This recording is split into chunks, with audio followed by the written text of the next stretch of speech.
Hey guys, so today we're making hash browns. The ingredients and quantities will be in the description. Mash some boiled potatoes. Then add salt, some parsley, paprika,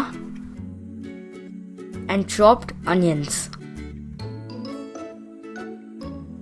Then mix it all well.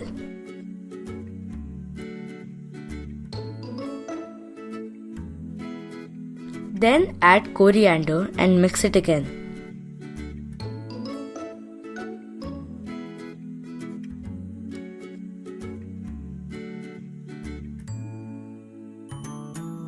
Shape the hash browns however you like and cook them on both sides until they are crisp.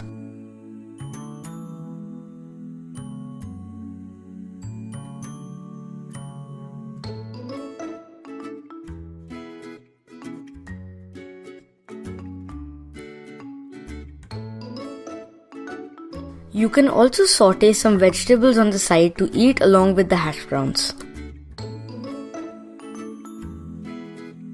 So that was it for this video. If you guys enjoyed it, be sure to tell me in the comment section down below. If you want to check out the previous video, click the card on the top right corner or click the link in the description. The ingredients and quantities will also be in the description. Thank you guys for watching. See you next time.